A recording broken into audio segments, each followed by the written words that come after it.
Hai, halo, apa kabar cat lover? Kita kembali lagi di vlog Bowo Sulaiman. Dan kita masih membahas mengenai informasi-informasi seputar dunia kucing. Nah, sekarang kita akan bahas mengenai makanan-makanan kucing yang cocok untuk kucing peliharaan kita di rumah. Apakah itu kucing domestik ataupun juga kucing ras. Karena masing-masing kucing beda penanganan dan makanannya. Agar kita tidak salah ya. Jangan sampai nanti mereka mencret, ada penyakit-penyakit lainnya karena kita salah memilih makanan. Nah, kita mulai nanti dari makanan yang paling murah untuk kucing-kucing domestik kita di rumah sampai makanan yang khusus untuk kucing-kucing yang berbulu atau juga kucing-kucing yang memang membutuhkan perawatan tertentu. Nah, nanti kita akan tanya-tanya langsung dengan Om Eko dari Dipaket Pet Shop. Nah, sekarang kita balik lagi ke Om Eko dari Dipaket Pet Shop. Kita akan ngobrol-ngobrolin mengenai makanan kucing. Ini penting banget. Ya, paling nggak kan yang ada di rumah dapat informasi nih mengenai apa yang harus diberikan untuk binatang kesayangan mereka yang ada di rumah. Nah, saya punya kucing banyak nih, mungkin ada 4 atau 5 atau lebih, tapi keuangannya terbatas. Tapi anak bulu kita harus tetap sehat nih, harus tetap sejahtera makanan mereka. Nah, kalau disarankan makanan seperti apa nih untuk mereka agar mereka tetap sehat dan tetap tercukupi makanannya sehari-hari? Ya, kalau misalnya itu kan tergantung dari budget ya, Mas Adi ya. Maksudnya ada yang memang premium produk-produknya kayak gitu kan. Ada juga memang produk-produk menengah atau ada juga merek-merek ekonomis. Ya kalau memang budgetnya bisa untuk premium, ya apa salahnya gitu ya kan. Tapi kalau enggak ya produk-produk yang menengah pun oke, kayak gitu ya kan. Jadi misalnya kalau budgetnya kurang lagi, ya kalau budgetnya kurang ya harus produk yang ekonomis, kayak gitu. Nah, jadi tapi produk ekonomis yang tidak mengurangi nilai gizinya, walaupun mungkin kualitasnya kalah ya sama medium sama yang di atas. Benar-benar.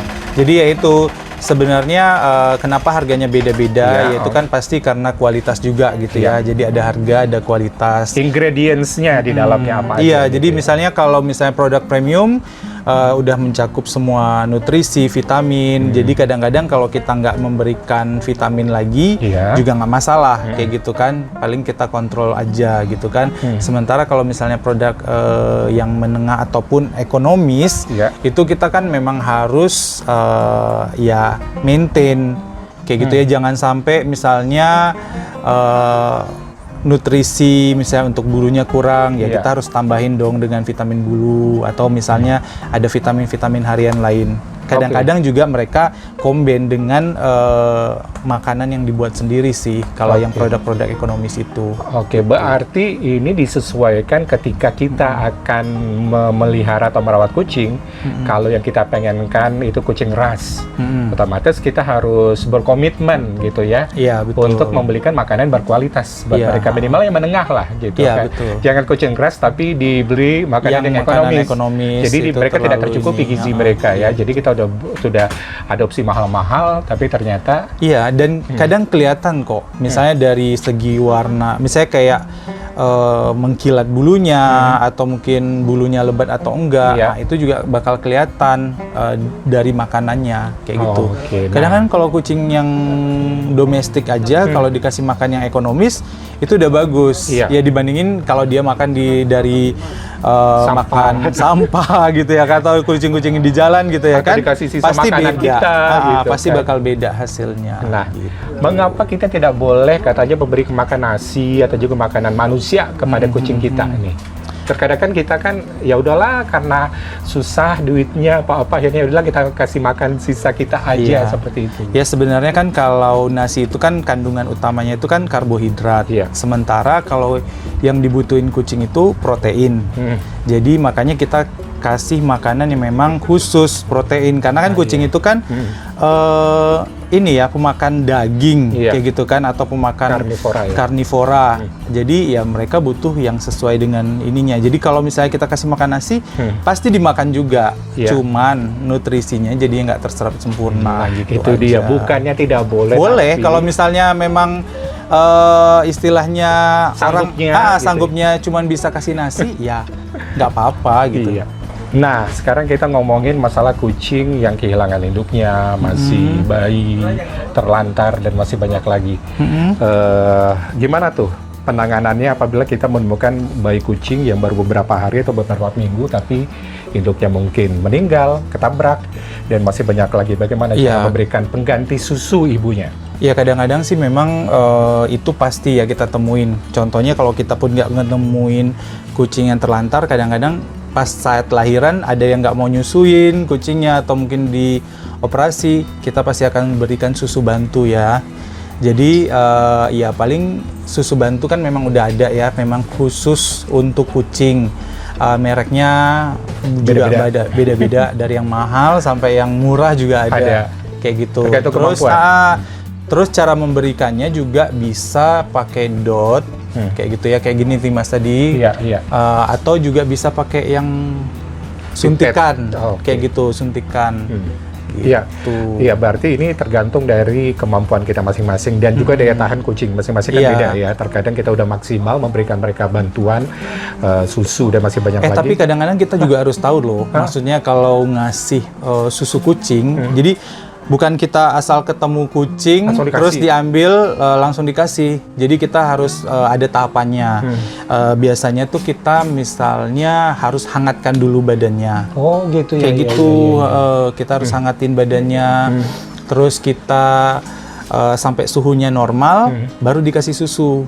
Terus juga setelah kasih susu kita juga harus rangsang dia untuk bisa pipis, bisa pakai kapas atau tisu gitu. Nah, itulah yang menyebabkan mengapa kucingnya banyak yang kalau yang dapat terus banyak yang mati ya karena itu mungkin. Tahapan-tahapannya kita nggak ngerti ya bagaimana cara memberikannya dengan baik dan benar. Jadi memang yang paling benar itu kalau pengganti susu itu katanya susu kambing, benar nggak? Kalau susu kambing, ya maksudnya gini, bener apa enggak ya bisa-bisa aja. Tapi kan kalau susu yang memang paling bagus ya susu induknya, susu kucing sendiri. Tapi kalau susu yang selain itu, pengganti? Ya susu pengganti banyak. Mau susu kambing atau mungkin susu-susu formula yang khusus kucing itu bisa. Iya, karena memang sudah diproduksi dan diformulasikan untuk anak-anak kucing gitu ya. Oke, kucing itu kan perlu juga tuh main-mainan, aksesoris dan masih banyak lagi. Nah, ini terkadang apa sih yang diperlukan kalau kucing itu untuk aksesorisnya? Mungkin yang penting garukan kali ya, tempat dia penggaruk. Iya, garuk-garukan. Misalnya kayak gini nih. Kan kucing memang suka garuk ya. Jadi ini garukan ini juga ada catnipnya. Jadi kucing bakal lebih suka ngegaruk gitu daripada dia garuk-garuk sofa, mendingan kita beli ini deh, kayak gitu ya kan. Ini buat cat lover, ternyata itu kebiasaan kucing yang garuk-garuk itu karena dia tidak tersalurkan, akhirnya sofa digaruk, akhirnya rusaklah kursi yang ada di rumah. Terus kadang-kadang juga kalau saya sih sukanya misalnya kayak gini, kayak sisir atau apa itu wajib punya ya. Gunting kuku. Oh itu kan salah satu peralatan grooming ya. Yang wajib gitu kan. Terus ya sisir, ya tempat susu minum dan semua itu lengkap ya. Termasuk juga ini pasir untuk pupnya kucing ini penting banget. Ya sekarang ini udah banyak banget dengan berbagai macam bau. Jenisnya juga malah banyak. Sekarang kan ada yang memang jenis yang pasir wood kayak gitu ya, pasir kayu. Ada yang pasir soya. Terus ini pasir gumpal. Iya benar, atau pasir gumpal yang memang lebih banyak ya, banyak dibeli orang ya. Dengan varian bau yang beda-beda. Suka kopi, kemudian apel, apalagi jeruk, sebenarnya itu ada semua. Ya variannya biasanya rata-rata yaitu yang paling laris sih kopi kayak gitu kan. Kalau nggak lavender, apel, lemon gitu-gitu. Dan harganya kalau nggak salah semakin lama tidak semahal dulu ya. Iya, mungkin karena kualitasnya juga beda-beda ya. Kayak sekarang kan ada juga yang udah seratusan ribu, kayak gitu. Udah dapat satu karung, kayak gitu. Kalau zaman dulu, ya udah 150 ke atas gitu ya kan. Iya, benar, oke.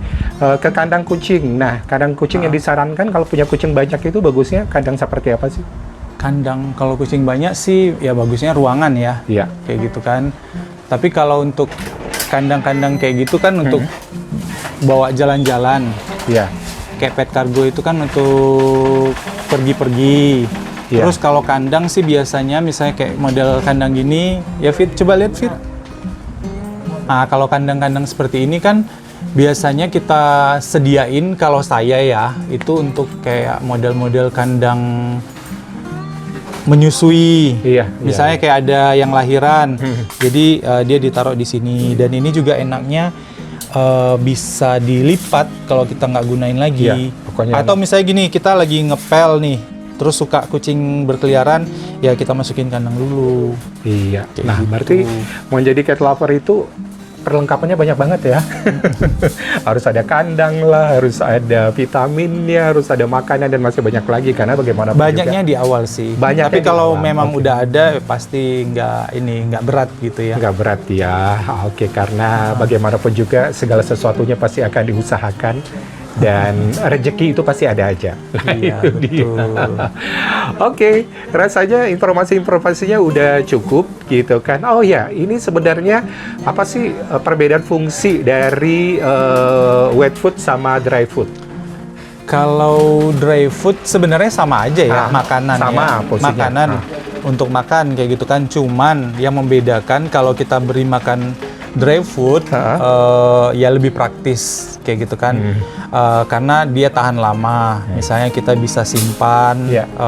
Misalnya kalau kita terutama yang suka berpergian, Iya. jarang di rumah, itu bisa ditaruh aja, nanti bakal dimakan kucing pas kapan dia lapar. Iya. Tapi kalau wet food kan dia harus diberikan dengan, menurut saya harus dengan pantauan ya. Iya. Kalau misalnya udah lebih dari setengah hari, ya takutnya udah basi kayak Iya. gitu. Terus juga kalau wet food itu ya karang gigi sih lebih ini ya, maksudnya resiko karang-karang gigi kayak Iya. gitu. Sementara kan kalau dry food dia justru mengikis. Iya, iya, iya. Oh, berarti yang penting juga nih adalah kebersihan dari makanan dan juga dari tempat pasir pupnya kucing kita ya. Karena kebersihan itu penting banget, karena kita tahu banyak banget yang namanya virus, penyakit-penyakit yang ada belakangan ini. Nah, gimana nih? Berarti kucing harus divaksin dong. Kalau kucingnya banyak gimana? Ya kalau divaksin ya memang sebaiknya divaksin kayak gitu Iya. kan. Cuman kalau misalnya kemampuan ya kayak gitu ya, kemampuan kalau memang kucingnya banyak yang rescue atau apa, kalau Oke. nggak divaksin ya itu pilihan dia. Pilihan ya. Cuman kan kadang-kadang kalau nggak divaksin itu di saat terserang virus, Iya. ya kita kehilangannya kayak gitu, lebih berat kayak gitu. Kadang-kadang Siap, ya. nanti kalau udah kehilangan baru, aduh mendingan divaksin deh. Iya. 170 atau berapa, nggak nyampe 200.000. Tapi kucing-kucing kita lebih terjaga. Mengurangi tingkat Kematian. Iya. Nah, itu bukan berarti sudah divaksin pun tidak terkena penyakit, bisa Iya, aja, bisa. tapi bisa Tapi mengurangi, meminimalisir. meminimalisir. Oke. Baiklah kalau gitu Om Eko, kayaknya informasinya banyak banget nih. Mudah-mudahan saja bermanfaat Iya. untuk cat lover yang ada di luar sana. Jadi semuanya itu tergantung kita, makanan, kemampuannya seperti apa gitu kan. Karena bagaimanapun juga setiap orang kan pasti punya kemampuan beda-beda. Memelihara kucing domestik pasti akan lebih mudah perawatannya dibandingkan dengan kucing ras. Nah, Iya, itu betul. pasti. Perawatannya, vitaminnya, dan segala sesuatunya itu harus dipikirkan konsekuensinya ya. Sebelum kita memelihara kucing-kucing jenis apapun gitu Iya. ya. Karena bagaimanapun juga intinya ke kita aja. Kalau kita ternyata nanti udah bosenan, kerjaan banyak, kucing nggak diurus, akhirnya mereka akan Terlantar ya kan. terlantar, banyak penyakit. Dan Makanya Mas akhirnya- Adi, kalau misalnya kucing kita juga bagus, Iya. terawat, ya orang juga bakal gemes. Iya. Kayak sekarang aja di sini misalnya orang ya walaupun nggak bagus ya, terlalu overweight kayak gitu ya kan, kayak dengan ucret aja, ini boleh aku minta, boleh aku minta. Iya, iya, Padahal iya. kan mereka bisa ambil di jalanan. Iya, tinggal kayak dirawat aja gitu. benar-benar, kasih vitaminnya benar, pasti akan gemuk juga. Iya. Oke. Baiklah kalau gitu Om Eko, terima kasih untuk ngobrol-ngobrolnya mengenai isi dari pet shop ini, walaupun nggak keseluruhan tapi paling tidak mewakili untuk cat lover yang mungkin saja punya penasaran mengenai bagaimana cara untuk memberikan makanan, vitamin, dan segala sesuatu yang berkaitan dengan kucing kesayangan. Setelah ini nanti kita akan melihat aksi si Ucrit Itu dia ucret. jalan-jalan. Nih dia habis bangun tidur, Oke. terus nih pasti Lapar. mau makan nih. Tuh, coba lihat tuh. Nah, itu hampir sama, mirip seperti kameramennya. Sweet. Tuh baru bangun tidur dia. Lihat tuh. Oke. Kadang kita dia milih yang mana ya gitu. Itu makanya enak, kucing-kucing yang ada di pet shop ini, makanannya tinggal pilih mau apa aja ada, gitu kan. Jadi mereka tinggal milih mau makan mana, sesuai dengan keinginan. Oke, biar si Ucrit makan dulu. Nanti setelah itu baru kita ajak Ucrit jalan-jalan keliling kompleks Mega Legenda 2. Nah, ini dia aksi Ucrit sedang naik motor keliling kompleks ruko. Ceritanya Ucrit ini memang udah diajarkan sama ownernya yang terdahulu keliling-keliling kota Batam dan tidak pernah terjun atau melompat dari motor, dan dia memang paling suka keliling-keliling naik motor. Seru kan? Jadi kalau ada informasi-informasi terbaru atau juga pengen liputan kemana aja mengenai dunia kucing, silakan langsung aja ya nanti di komentar. Dan juga kita cukupkan sampai di sini dulu untuk vlog kali ini. Seperti biasa jangan lupa di like, di komen, dan di subscribe. Dan terima kasih untuk perhatiannya. Kita jumpa lagi di next vlog berikutnya. Bye-bye.